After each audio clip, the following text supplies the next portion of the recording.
ધન્ય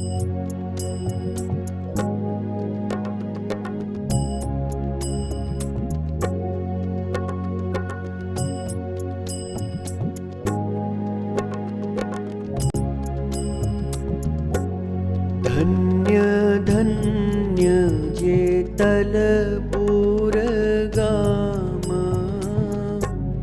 જેને વાલે કર્યું નિજ ધામ.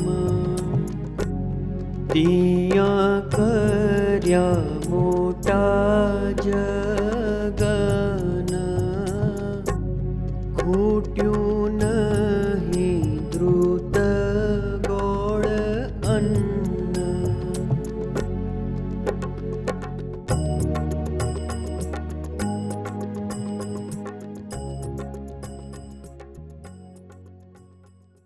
જેતલપુરનો ઇતિહાસ. અમદાવાદથી 18 કિલોમીટર દૂર રાષ્ટ્રીય ધોરીમાર્ગ 8 ઉપર જેતલપુર ધામ આવેલ છે. રસ્તાની જમણી બાજુ ગઢી, દેવ સરોવર, યજ્ઞશાળા, અક્ષર ફૂલવાડી, અક્ષર મહોલ વગેરે આવેલ છે. આ ગામ અમદાવાદ જિલ્લાના દશક્રોઈ તાલુકાનું છે.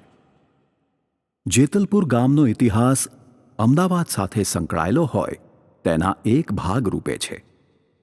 ઉપરાંત તેનો સ્વતંત્ર ઇતિહાસ પણ છે. ભગવાન શ્રી સ્વામિનારાયણે આ ગામને કર્મભૂમિ બનાવી ત્યારથી તે તીર્થધામ બન્યું. આ ગામ પૂર્વે જતિલપુર તરીકે ઓળખાતું. વળી ધર્મશાસ્ત્રમાં જયતલપુર પણ કહેલું છે. ઈસવીસન 1420માં અહેમદ શાહ, 1536માં મહમ્મદ શાહ, 1553માં અકબર, 1618માં શાહજહાં, નૂરજહાં, અશરફ ખાં જેવા મુગલ ઇતિહાસ સાથે જોડાયેલા છે. 16મી સદીમાં સૈફ ખાને જેતલપુરમાં જીતબાગ અને કિલ્લો બાંધ્યો. ત્યાર પછી મોગલાઈ પાયદલનું થવું બન્યું. અહીં અમદાવાદ જતા જકાત લેવાતી. આ કિલ્લો મુઘલ બાદશાહની સત્તાનો લોપ થયા પછી 17મી સદીમાં મરાઠાની સત્તામાં આવતા જેતલપુર તેઓના કબજામાં આવ્યું. અહીં 75 ગામોના પરગણાનું મુખ્ય કેન્દ્ર બન્યું. ગઢમાં રાજભાગનું અનાજ રાખતા અને 500 ઘોડેસવારો અનાજ ઉઘરાવતા. મરાઠા સેલુકરે દેવ સરોવરના કિનારે હવા ખાવા રાજમહેલ ચણાવ્યો અને એક બાગ બનાવ્યો. ભગવાન શ્રી સહજાનંદ સ્વામી પહેલ વહેલ વિક્રમ સંવત 1859ના મહાસુદ પાંચમે અમદાવાદ આવ્યા ત્યારે ચિમનરાવજીએ તેમનું સ્વાગત સામૈયું કરેલું.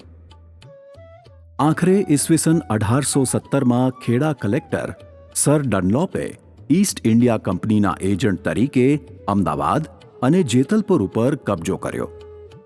5000 વર્ષ અગાઉ વૃંદાવનથી દ્વારિકા દેવો અને યાદવ કુળના અગ્રગણ્યો સાથે ભગવાનના મોટા ભાઈ સંકર્ષણ અવતાર બળદેવજી જેતલપુરના દેવ સરોવરના કિનારે લગભગ 2 માસ જેટલો લાંબો વિશ્રામ કરીને અનંતવાર સ્નાન કરીને નિવાસ કર્યો. તે સમયથી સરોવરનું નામ દેવ સરોવર તરીકે પ્રસિદ્ધ થયું.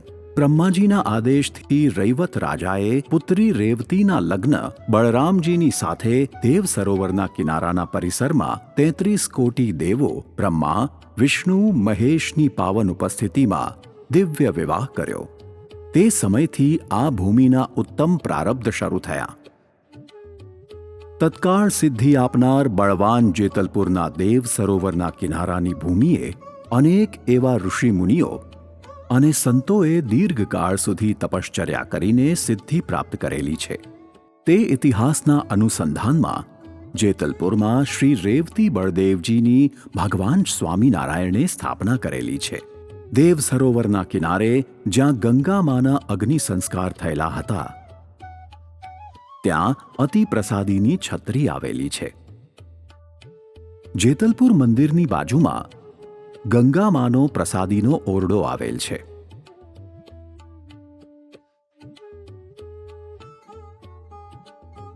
જૂનાગઢના નરસિંહ મહેતાના દીકરી કુંવરબાઈની છઠ્ઠી પેઢીમાં ગંગામાં કરીને થયા. તેઓ મૂળ નારદીપુરના હતા. ત્યાંથી પરણીને તેઓ જેતલપુર ગામમાં આવેલા. તેઓ ભગવનનિષ્ઠ શ્રી સ્વામિનારાયણ ભગવાનના અનન્ય સેવાભાવી પરમભક્ત હતા, જેમને સ્વયં શ્રી સ્વામિનારાયણ ભગવાન માં કહીને બોલાવતા. એવા ગંગામાનું આ અતિ પ્રસાદીનું ઘર છે. અહીં નીલકંઠ વર્ણી રૂપે શ્રી હરિ પધારેલા અને ગંગામાએ તેમની સેવા કરેલી. તેમજ ઉદ્ધવજીના અવતાર ગણાતા સદ્ગુરુ શ્રી રામાનંદ સ્વામી પણ અહીં ઘણી વખત પધારેલ છે. અહીં શ્રીજી મહારાજ અનંત વખત થાળ જમ્યા છે તથા પોઢ્યા છે, તેમજ અનેક લીલાઓ કરી છે. તેઓના ઘરની જગ્યાએ જ શ્રી સ્વામિનારાયણ ભગવાને વિશાળ મંદિર બનાવડાવ્યું છે. ગંગામાના ઓરડામાં સદ્ગુરુ શ્રી રામાનંદ સ્વામીની ચાખડી, નરસિંહ મહેતાનો ચંદન ઘસવાનો ઓરસિયો, કોઠી, કોઠલો, પ્રસાદીના થાળ, થાળીઓ, લોટા, વાટકા, સાસર, તાસ, લોટ કરવાની ઘંટી, બેસવા માટેના પાટલા, વલોણું, સાંબેલું, ખાંડણિયું, તાવડીઓ તેમજ દાદર જેવી અલૌકિક અપૂર્વ પ્રસાદીની અનેક વસ્તુઓ છે. ગંગામાના ઘરની બહાર ચૂના પીસવાનો પથ્થર છે કે જે પૌરાણિક મંદિરના બાંધકામમાં ઉપયોગમાં લેવાતો. આ ઉપરાંત વચનામૃતની છત્રી પણ આવેલી છે. આ ઓરડાને અડીને જ જેતલપુર ધામનું અતિ ભવ્ય મંદિર આવેલ છે. આ મંદિર સંવત 1882 ફાગણ વદી આઠમ અર્થાત ઈસવીસન 1826માં બંધાયેલ 3 માળનું રાજમહેલ જેવું અતિ વિશાળ છે. આ મંદિરના નિર્માણ કરતા સદ્ગુરુ શ્રી આનંદાનંદ સ્વામી, જેઓ પહેલા રાજસ્થાનના ભરતપુર સ્ટેટના રાજા નવલસિંહજી હતા. આનંદાનંદ સ્વામીએ સ્વામિનારાયણની આજ્ઞાથી અને તેમના પવિત્ર સાનિધ્યમાં આ મંદિરનું નિર્માણ કરાવેલ છે.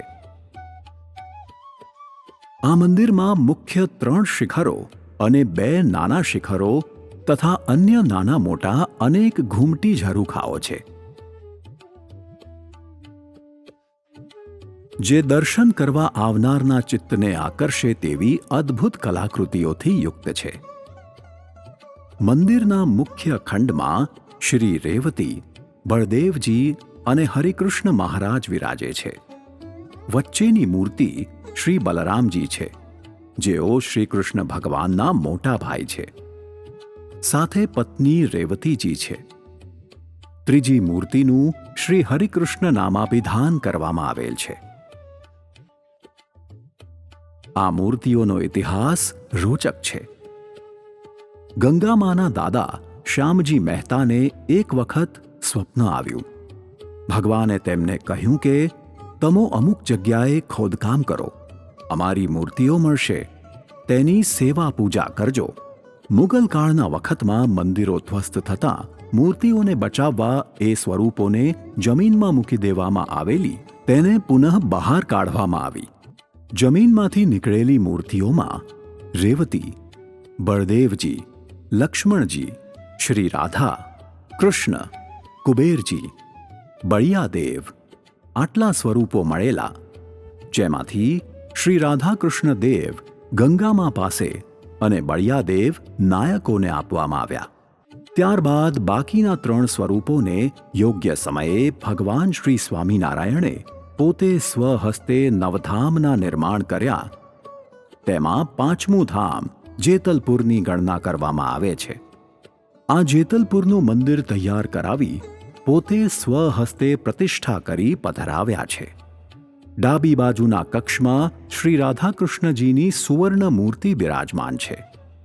સંવત 1893માં કારતક વદ બીજના દિવસે આદિ આચાર્ય શ્રી અયોધ્યા પ્રસાદજી મહારાજે રાધાકૃષ્ણ દેવની મૂર્તિ પધરાવી છે. જમણી બાજુના કક્ષમાં સ્વામિનારાયણ ભગવાનની સુખશૈયા આવેલી છે કે જે અતિ પ્રસાદીની છે. મંદિરના પાછળના ભાગમાં ઘનશ્યામ મહારાજજીનું મંદિર આવેલ છે. કે જે આજથી 25 વર્ષ પહેલાં બનાવવામાં આવ્યું હતું, જેની સ્થાપના પરમ પૂજ્ય ધર્મ ધુરંધર 1008 શ્રી તેજેન્દ્ર પ્રસાદજીએ કરી હતી. મંદિરની અંદર જતાં જ ડાબી બાજુએ શ્રી ગણેશજી રિદ્ધિ સિદ્ધિ સાથે વિરાજમાન છે તથા જમણી બાજુએ સંકટમોચન શ્રી હનુમાનજી આવેલ છે. આ ઉપરાંત શ્રી સ્વામિનારાયણ સંપ્રદાયના રીત રિવાજ મુજબ સ્ત્રી ભક્તો માટે ભજન ઉપાસના ધ્યાન માટે અલગ મંદિર હવેલીની વ્યવસ્થા હોય છે. ગંગામાં પોતાના લગ્ન સમયે કરિયાવરમાં જે શ્રી રાધાકૃષ્ણ દેવ લાવેલ તે દિવ્ય સ્વરૂપો આજે બહેનોના મંદિર હવેલીમાં પધરાવેલ છે. મુખ્ય મંદિરમાં એક તુલા આવેલ છે. જે લોકોને સંતાન સુખ પ્રાપ્ત નથી તે લોકો અહીં માનતા માને છે કે જે પૂરી થયા બાદ પોતાના સંતાનને યથાશક્તિ સાકર, સોના, ચાંદી કે અન્ય પદાર્થો દ્વારા તોલે છે. દર મહિને પૂર્ણિમાના દિવસે લાખો ભક્તો શ્રી રેવતી બળદેવજી હરિકૃષ્ણના દર્શન કરવા આવે છે. સાથે સાથે અનેક વખત પરમ પૂજ્ય મોટા મહારાજ શ્રી, પરમ પૂજ્ય આચાર્ય કૌશલેન્દ્ર પ્રસાદજી મહારાજ શ્રી, પરમ પૂજ્ય ભાવી આચાર્ય વજેન્દ્ર પ્રસાદજી મહારાજ શ્રી પણ પૂર્ણિમાના દિવસે પગપાળા દર્શન કરવા માટે પધારે છે.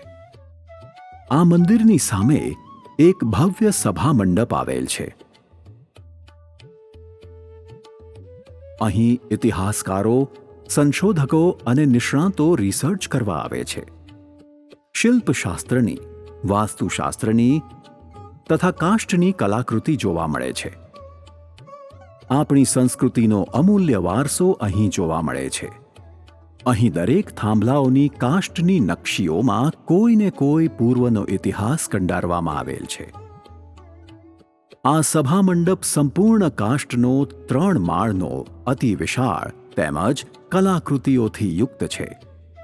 અહીં દર્શનાર્થી હરિભક્તો સમૂહમાં બેસી ભગવાનની ધૂન, સભા પ્રસંગ તેમજ ધ્યાન ભજન કરી શકે તેવી વ્યવસ્થા છે. ભગવાનના વિવિધ ચરિત્રોના ફોટોગ્રાફ્સ દ્વારા જેતલપુરની માહિતી અહીં આવનાર ભક્તોને પ્રાપ્ત થઈ જાય છે. ઉપરના માળમાં ત્યાગી સંતોને રહેવા માટે ધર્મશાળા છે. અહીં શ્રી સ્વામિનારાયણ મંદિર જેતલપુર ધામ દ્વારા રોજ હજારો દર્શનાર્થીઓને વિના મૂલ્યે ભોજન જમાડવામાં આવે છે.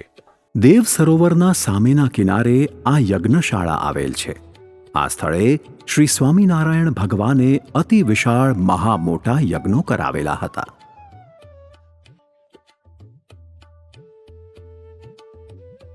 ગુજરાતમાં સૌ પ્રથમ વખત અહીં જેતલપુરમાં આ સ્થળે અહિંસક યજ્ઞો કરવામાં આવેલ હતા. ભારત વર્ષમાં લુપ્ત થયેલા અહિંસક યજ્ઞોની પરંપરાને બળ આપવા ઐતિહાસિક સહસ્ત્રકુંડી અહિંસક વિષ્ણુ યાગ કર્યા. અહીં લાખો બ્રાહ્મણોને બોલાવી બ્રહ્મ ભોજન કરાવેલ.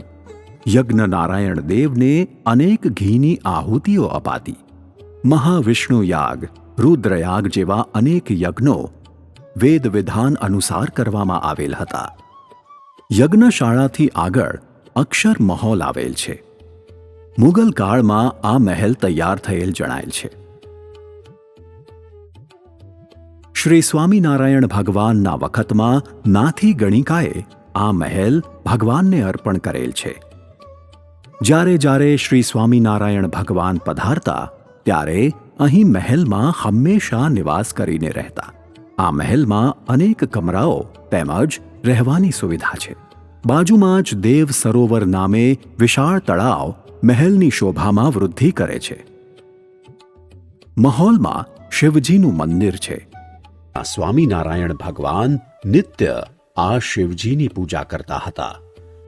તેમજ સંપ્રદાયના પ્રથમ આચાર્ય શ્રી અયોધ્યા પ્રસાદજી મહારાજ દ્વારા સ્થાપિત શ્રી હનુમાનજી તથા શ્રી ગણેશજીના અદ્ભુત સ્વરૂપો છે. એકવાર શ્રીજી મહારાજને જેતલપુરમાં જગન કરવો હતો. તે સારું ઘઉંનું ગાડું ભરી ગાડા ઉપર પોતે બેસીને ઘઉંના 2 માપ ભરી ભરીને ઘર દીઠ દળવા દેતા હતા.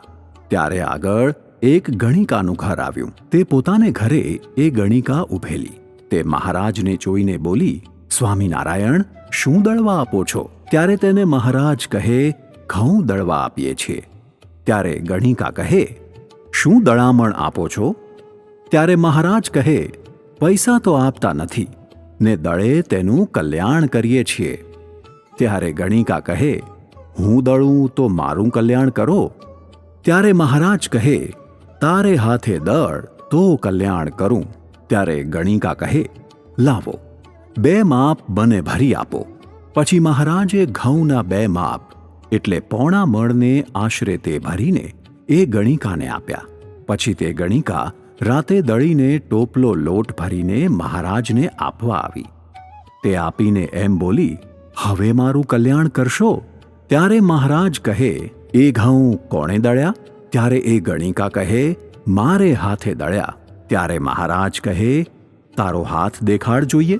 પછી તે ગણિકાએ પોતાનો હાથ મહારાજને દેખાડ્યો. ત્યારે હાથમાં રાતાચોળ ફોલ્લા પડી ગયેલા. તે જોઈને મહારાજ બોલ્યા, આ મારા સાધુની બરોબર તારું કલ્યાણ કરીશ.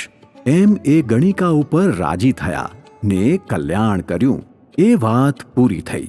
તેનાથી ગણિકાએ પોતાનો રહેવાનો રાજમહેલ ભગવાનને કૃષ્ણાર્પણ કર્યો ને નાનકડી કુટિયા બનાવીને રહેવા લાગી. અક્ષર મહોલની ઉપર ભગવાન શ્રી સ્વામિનારાયણ મહારાજની બેઠક આવેલી છે, જેનો એક રોચક પ્રસંગ થયેલ છે. એક વખત શ્રીજી મહારાજે પોતાના ભાવિક ભક્તોના ભાવને વશ થઈ એકાદશીના બીજા દિવસે આખા ગામના થાળ જમવાની જાહેરાત કરી. ભક્ત સમુદાય હર્ષ ઘેલો થઈ પોતપોતાના ઘરે અવનવી વાનગીઓ બનાવવા લાગ્યા. ગરીબ જીવણ ભક્તના ઘરમાં પ્રભુને જમાડવા માટે 2 શેર મઠ સિવાય કશું હતું નહીં. બીજા દિવસે સવારે ગોરાણીએ 2 મઠના રોટલા અને ડોડીની ભાજી બનાવી જીવણ ભગતને આપી. ભગવાન સ્વામિનારાયણ બારસની વહેલી સવારે નિત્ય કર્મમાંથી પરવારી ભક્ત સમુદાયના થાળ જમવા દેવ સરોવરને કિનારે પ્રાચીન મહોલ પર છત્રીમાં બિરાજમાન થયા. બધા પોતપોતાની શક્તિ પ્રમાણે પકવાનો લઈ મહોલની વાટે ચાલ્યા. મહોલની આગળ પ્રભુને જમાડવાની લાંબી લાઈનો લાગી છે. જીવણ ભગત પોતાની તૂટલ ફાટલ થાળીમાં મઠના 2 રોટલા ને ડોડીની ભાજી લઈ લાઈનમાં છેલ્લે ઊભા રહ્યા. શ્રી હરિએ લાઈનમાં ઊભેલા જીવણભાઈને પાસે આવવા બોલાવ્યા. જીવણ ભગતના હાથમાંથી થાળી લઈ ખોળામાં થાળી રાખી મઠનો રોટલો તથા ડોડીની ભાજી પ્રભુ જમવા લાગ્યા. શ્રીમંતો અવાક બની ગયા. લોકો વિચાર કરવા લાગ્યા, ઓહો, અમને ખબર નહોતી કે શ્રી હરિને મઠના રોટલા બહુ ભાવે છે. વ્યર્થ પકવાનો બનાવવાનો પરિશ્રમ કર્યો. આ જોઈ બીજી વખત જ્યારે ભગવાનને થાળ જમવાની ઈચ્છા થઈ ત્યારે બધા લોકો મઠનો રોટલો જ લઈને આવ્યા. સદ્ગુરુ શ્રી ગોપાળાનંદ સ્વામીનું પૂર્વાશ્રમનું નામ ખુશાલ ભટ્ટ હતું. ખુશાલ ભટ્ટ ટોરડા ગામે બાળકોને સંસ્કૃત ભણાવતા, સાથે સમાધિઓ કરાવે. કોઈ પણ લોકોને કાંઈ પણ દુઃખ હોય તો ટાળી નાખે.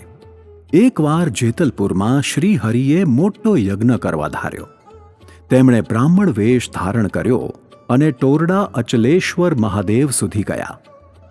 કોઈ બાળક દ્વારા કહેવરાવ્યું કે ખુશાલ ભટ્ટ આવે. ખુશાલ ભટ્ટના લગ્ન એ સમયે થઈ ચૂક્યા હતા. તેમની પત્નીનું નામ અદિતબા હતું. તેમને એક દીકરી હતી જેનું નામ અનુપબા હતું. જ્યારે ભગવાનનો સંદેશો આવ્યો એટલે હરિદર્શનના આતુર ખુશાલ ભટ્ટ ઘર પરિવાર છોડી શ્રી હરિ સાથે ચાલતા થઈ ગયા. ટાકાટૂકા ગામે મિત્ર ભગવાન દાસને પણ સાથે લીધા અને જેતલપુર પહોંચી ગયા. શ્રી હરિ બ્રાહ્મણ વેશે હતા. તેમણે કહ્યું, તમો અક્ષર ફૂલવાડીમાં જાઓ, હું હમણાં આવું છું. ખુશાલ ભટ્ટ અક્ષર ફૂલવાડીમાં આવ્યા. ખુશાલ ભટ્ટની સામું જોઈ શ્રી હરિએ તર્જની આંગળીના ઇશારાથી પાસે બોલાવવા સાન કરી કે તરત રામચંદ્રજીને સમુદ્રે જગ્યા આપી તેમ સભામાં વચ્ચે માર્ગ બની ગયો. શ્રીહરિ ભટ્ટજીને બાથ ભરીને મળ્યા. ખુશાલ ભટ્ટ અને શ્રીહરિનું પ્રથમ મિલન અહીં થયું હતું. શ્રીહરિએ ખુશાલ ભટ્ટને હંમેશ માટે સાથે રાખ્યા અને તેમને દીક્ષા આપી ગોપાળાનંદ સ્વામી નામ પાડ્યું, જેઓને 2 દેશના મધ્યસ્થી બનાવ્યા હતા. અક્ષર મહોલની બાજુમાં અક્ષર ફૂલવાડી આવેલ છે. જેતલપુરના ગ્રામીણ લોકોએ શ્રી સ્વામિનારાયણ ભગવાનનો અદ્ભુત પ્રભાવ, અલૌકિક ઐશ્વર્ય જોઈ સંતોના નિવાસ માટે તથા ઉત્સવ સામૈયા કરવા માટે વિશાળ ભૂમિનો ભાગ શ્રી કૃષ્ણાર્પણ કરેલ, જેને આજે અક્ષર ફૂલવાડી કહેવાય છે. અહીં અનેક પ્રકારના વૃક્ષો છે, બગીચો છે. 200 વર્ષ પુરાણું બોરસલીનું વૃક્ષ, જાણે કોઈ મહામુક્ત સ્વયં આજે પણ દર્શન આપે છે. આ બોરસલીના ઝાડ નીચે શ્રી સ્વામિનારાયણ ભગવાને અનંત વખત સભા કરી છે. આ સ્થળે 200 વર્ષ જૂની આદિ આચાર્ય શ્રી અયોધ્યા પ્રસાદજી મહારાજ શ્રી દ્વારા સંસ્થાપિત શ્રી સ્વામિનારાયણ સંસ્કૃત મહાવિદ્યાલય ઉપરાંત શ્રી અયોધ્યા પ્રસાદજી વૈદિક પાઠશાલા છે. શ્રી અયોધ્યા પ્રસાદજી વૈદિક પાઠશાલા આચાર્ય શ્રી કૌશલેન્દ્ર પ્રસાદજી મહારાજની આજ્ઞાથી શરૂ કરવામાં આવી છે, જેમાં આજે 100 જેટલા બ્રાહ્મણ બટુકોને નિઃશુલ્ક વિદ્યાધ્યયન કરવામાં આવે છે, જેઓને રહેવાની, જમવાની, પહેરવેશ, પુસ્તક વગેરેની વ્યવસ્થા કોઈ પણ ફી લીધા વિના શ્રી સ્વામિનારાયણ મંદિર જેતલપુર ધામ દ્વારા ખર્ચો પૂરો પાડી ભણાવવામાં આવે છે. વહાલા ભક્તો, આ મંદિરને 200 વર્ષ પૂર્ણ થતા શ્રી રેવતી બળદેવજી હરિકૃષ્ણ મહારાજનો દ્વિશતાબ્દી મહોત્સવ પરમ પૂજ્ય 108 ભાવિ આચાર્ય શ્રી વજેન્દ્ર પ્રસાદજી મહારાજ શ્રીના અધ્યક્ષ સ્થાને ઉજવી રહ્યા છીએ. જય સ્વામિનારાયણ.